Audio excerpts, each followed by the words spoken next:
So I'm hoping that because I lubed up this concrete form, it's just gonna glide straight off. Let's find out. Oh, lovely stuff. Okay. Too easy, man, too easy. So now this is gonna be the difficult part because I can't get that end off. So this is coming off in a oneer.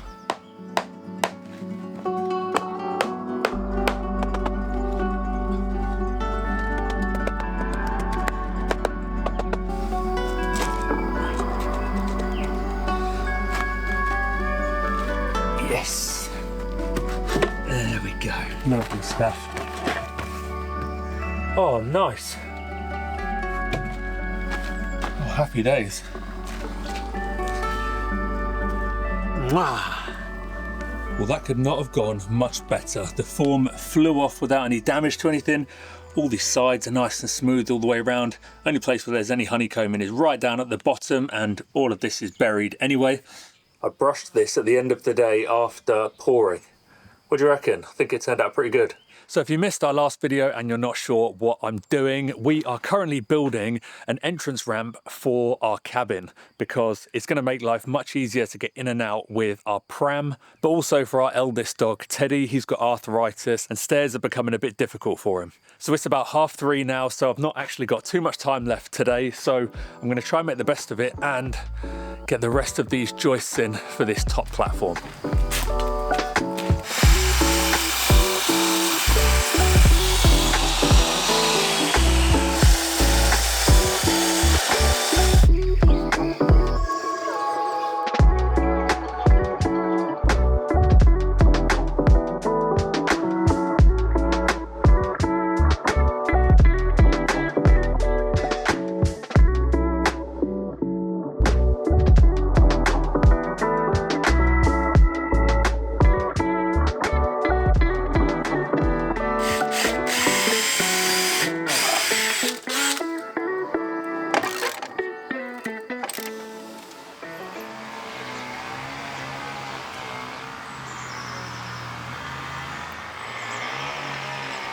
We're at that time of year where basically from morning until night, all you're hearing is strimmers and tractors going because everything is growing like crazy and needs constant maintenance. And then the fire deadline and summer is approaching, so everybody's just trying to stay on top of it and deal with things while they can and while it's still safe to have fires. As you would expect, we're a bit behind with our land maintenance this year, and the big problem we've got is brambles. There's a few places like this where they are just consuming everything. That is one thing living here. It's taught us a major lesson in just not letting things build up. You know, things like the brambles, for example, if you get at them when they're young and they're small, they're really easy to deal with. But if you just let them get away, all of a sudden it builds up and then it becomes this big, overwhelming job. So yeah, this year is a bit different because of Harrison and cabin, but I think next year we will be really in our element. I feel like we'll be thriving and super on top of it.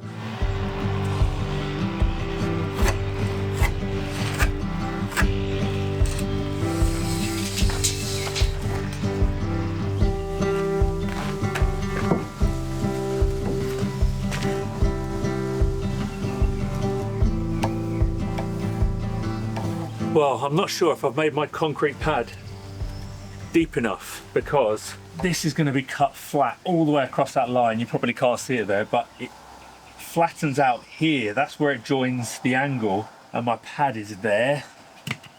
Don't really know if that's a problem. I feel like all of that should be supported. I'm trying to figure out if there's some way around it or some other way that I can get it supported. Okay, panic over. I figured out what I'm going to do.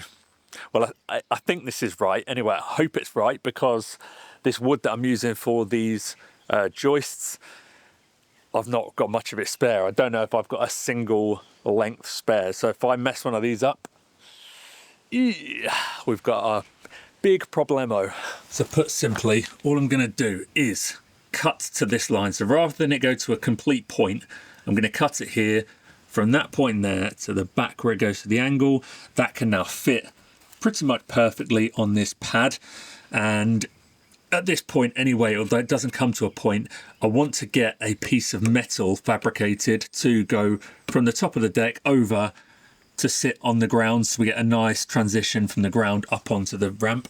Where we might have a problem arise is if I cut this wrong, because we've got the angle where it joins the pad like that, then I've got the angle where it joins the deck like that.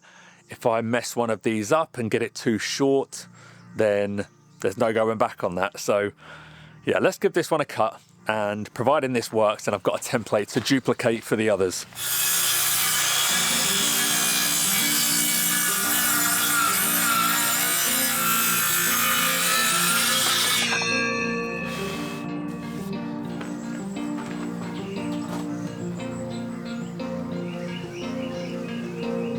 Okay, so it fits perfectly in the width. However, I've got the angles slightly off. So you can see here, that is only resting on that back edge there. We're about 10 mil shy on the front.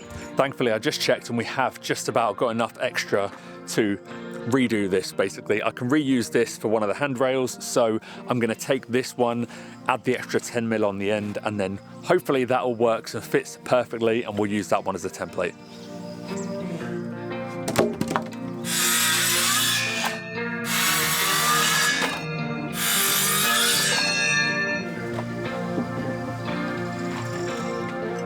Good stuff. Right, time to make another 3.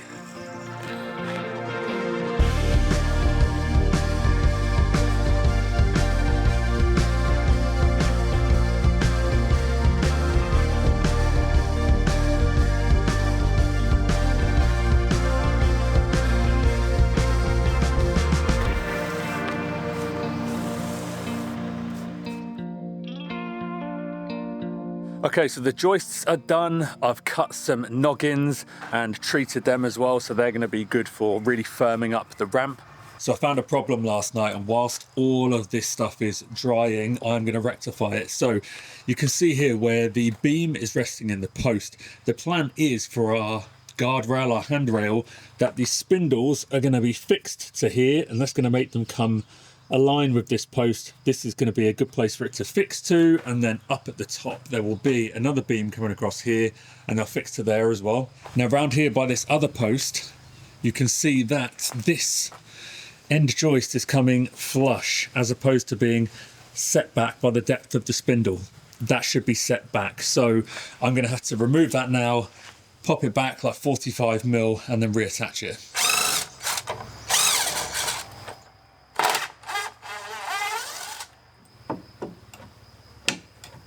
Well, that was short-lived. So when I was constructing this top deck platform area, I was pretty pleased with myself because I managed to put holes like recessed into the end of that end joist to house the head of a lag screw. But as a result of that hole, what that now means is this has had all the screws removed. I can't pull it out because the screw head is buried basically within here, and the same at the other end. It's been compressed in. The only thing I can think to do is cut a small section out, so there's basically space to free both ends off, and then I'll just have to make another joist.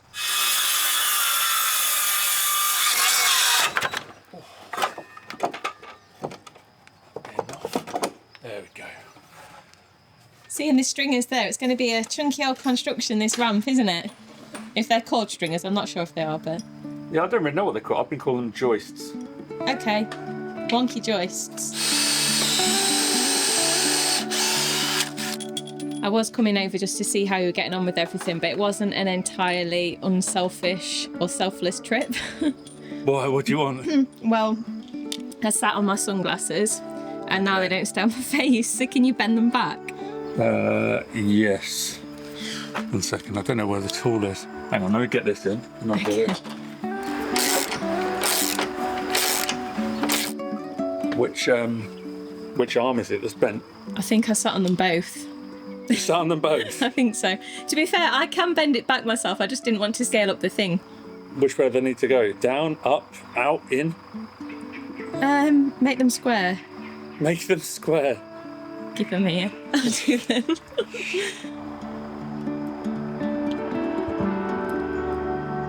More than just a pretty face. I'm doing this so candid. I've never felt more lefty.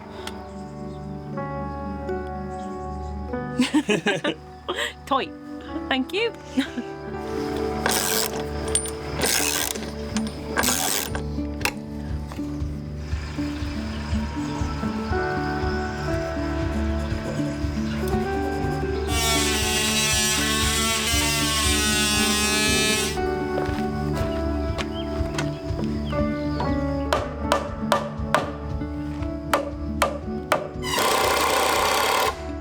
This week's video is sponsored by Novium. They create beautiful and innovative pens that float through magnetic levitation without the need for electricity. I'd never seen a pen like this before. It is a real conversation starter. If you know somebody who's into space, engineering or design, or just somebody who appreciates when something is really well made, then a Novium pen would make a very unique and thoughtful gift. This is the Hover Pen Interstellar. It's a refillable ballpoint pen. It's got a really nice weight to it and it writes so smoothly, even if you're a lefty like me. It's made from aircraft grade aluminium and it comes in a few carefully chosen colours. It floats on its base at 23.5 degrees, which replicates the angle of the Earth's axis, which I thought was a very cool little detail. If you prefer to write with a rollerball or fountain pen, they also make the Hover Pen Future. It's got interchangeable tips and it floats at a crazy 60 degrees.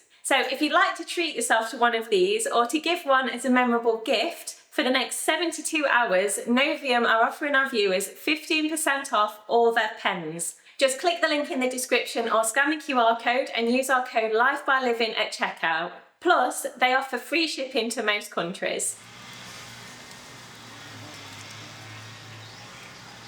That was easy enough. I've never used deck tape before. Got a very nice feel to it. Yeah, just a thick, self-adhesive, waterproof tape that's going to stop this getting so rotted by the concrete pad. Just creates a bit of a layer of separation.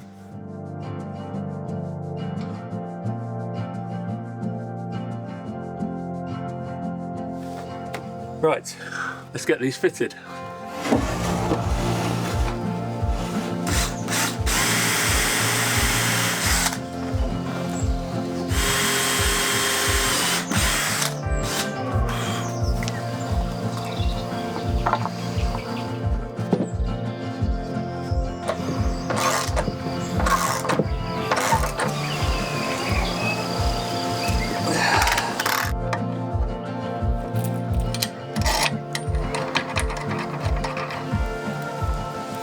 One good thing about this deck and ramp project is that I haven't really had to outlay much on fixtures and fittings because I've just had so much left over from previous projects, and you know, that's the kind of thing that ordinarily catches me out. I find it hard to budget for, and then especially when you're getting like big bolts, the cost can escalate pretty quickly. So yeah, these brackets already had them. These bolts already had them. Might be a bit too long, but didn't have to pay anything. Technically, I've already paid for them, but you know what I mean. They were just sitting around in a box, so I feel like I've got myself a little freebie.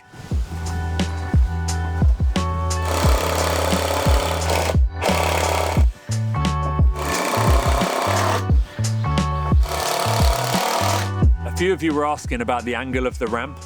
Off the top of my head, I can't remember exactly what it is. You can see it's not very, very shallow. It's not wheelchair suitable, but that's not what the goal was with this. But it's still going to be very comfortable for us and the dogs to go up and down. When Harrison gets a bit older, this is going to be fun on like a skateboard or a scooter or whatever the kids are doing then.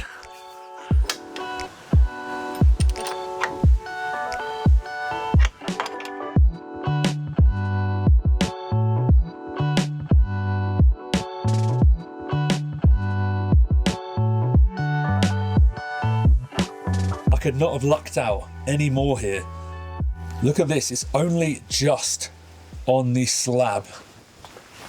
It's so insanely tight. I do not know what came over me to think I'll make the slab the exact same width. I don't know what was running through my mind when I thought that, but I'm extremely grateful that it's flukily panned out, because if that was wrong, that could have just ruined the whole project. Luck is on my side. Today, at least.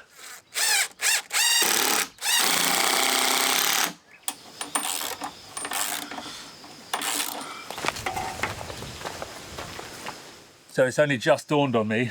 I've just gone and put lag screws into here and put these brackets on.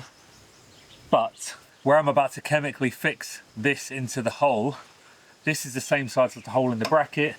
The drill bit's bigger. So basically I need to just undo that work I've done, take the brackets back off. I guess I'll mark where the holes need to be first, then do the chem fix, then put the brackets back on.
Fancy a little test run?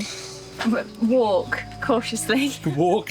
Yeah, it doesn't look anywhere near as steep as I thought it was going to be. But Well, that's good. Yeah, I guess the test will be when we're pushing the pram up. Oi. Oi. It's a bit windy. Oh, this is the first time I've been up here. I feel majestic. You look like Juliet on her balcony. I was going to say Lion King to get get Harrison. Ah, Savannah.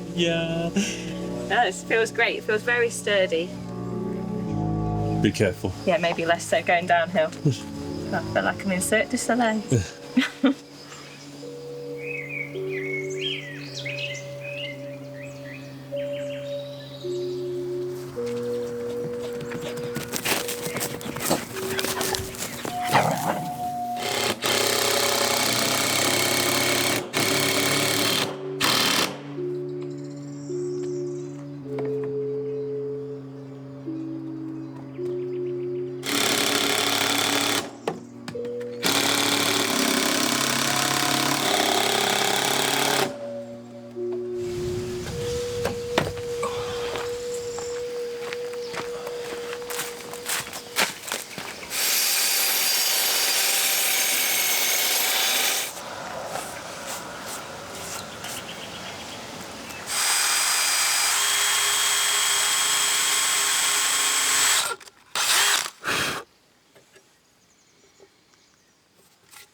So now that the ramp and the deck structure are finished, I'm moving on to the rest of the handrail and guardrail posts.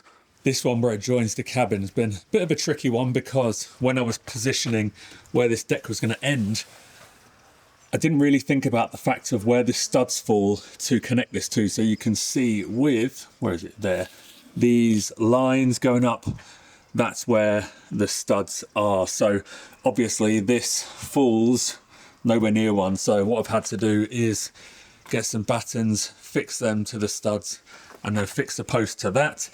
Not too much of an issue, because for the cladding, we need to put more of these on going vertically everywhere where there's a stud anyway. So if anything, it's done me a bit of a favour, because it's now pushed that post out. So we'll see more of that post when the cladding goes on. I have added in a bit of a sort of groove into all of them in the hope that that will give some ventilation, because once you've got those vertical battens in, we kind of need some ventilation to move through the bottom and up. And obviously those horizontal ones pressed up are going to stop that airflow. So hopefully that'll do enough.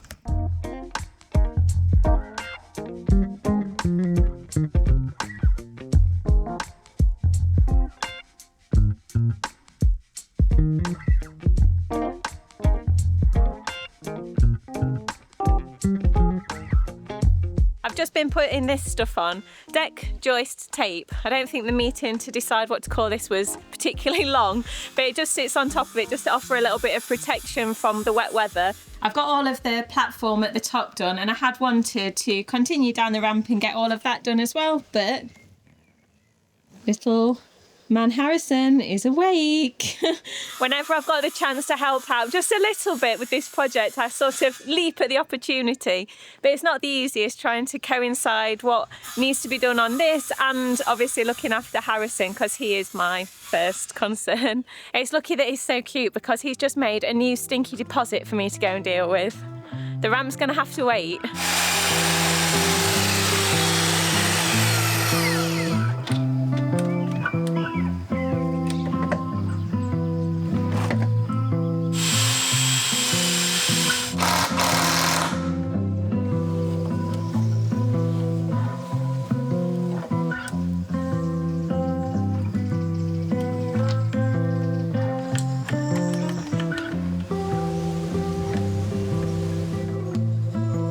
So these posts here on the ramp for the handrail are a little bit trickier than the one that I've just done, because I still want to notch them so they match up with these posts, and the spindles can all secure in the same way, and it will just be consistent going all the way up.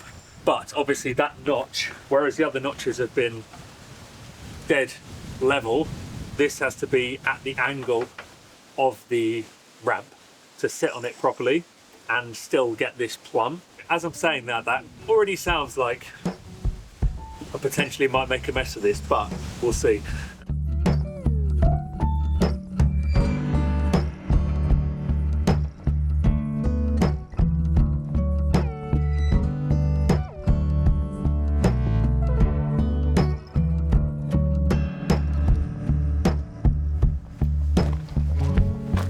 Okay, so moment of truth. Does it fit, does it not? Oh, that is tight. Too tight? Okay, well, it's gonna go. I know that much. So that is slightly off being plumb. Why is that? Did I get the angle wrong? I think the angle is ever so slightly more, maybe like half a degree. Okay, right, let's make an adjustment. I'll do the other one and then I think we'll be good. It's getting a little bit stormy out here.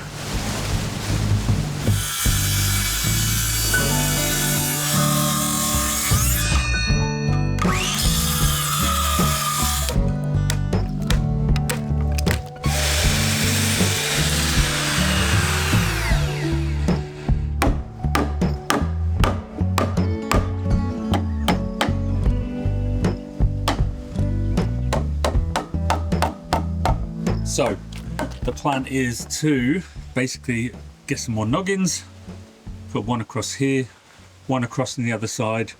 We'll put a piece here that goes between the two, is connected to this, comes further down, connects on the bottom to the post as well. And I think that's really gonna shore it all up. Okay, so I've just treated all of the cuts. Now there's nothing left to do but assemble.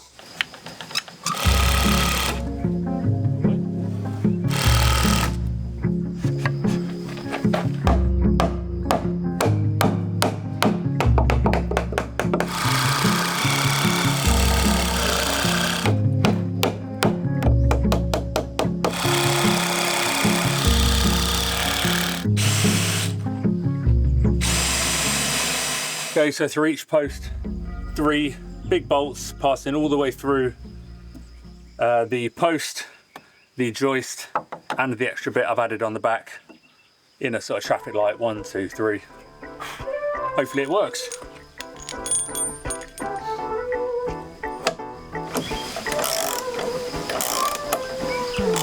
Spot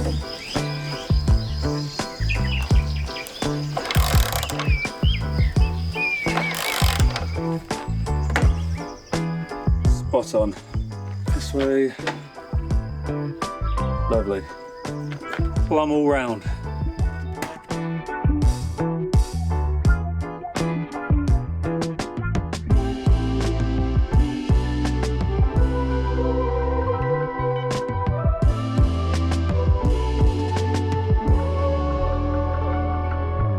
Hey, good looking. Hello, hello. This looks really good. I like how the doors are open now. Like, seeing this space, it definitely gets the cogs whirring. We'll definitely be able to use this for like sitting out al fresco. Yeah, we need to get a couple of little fold-up chairs that you can just tuck around the side. Like a little bistro set. Mmm. Very Frisian. One thing I want to test, and you might have already done it, but I obviously haven't. I want to see if we're going to have a peeping Tom issue as we're going up the ramp and looking into the WC. Spoiler, yes. Oh no! What are we going to do about that then? It's alright, it'll only be me. What, you on the toilet or peeping? Peeping. Don't forget, for the next 72 hours, get 15% off at Novium with the code LifeByLiving. Just click our link in the description, and with Mother's Day and Father's Day approaching, this could make the perfect gift.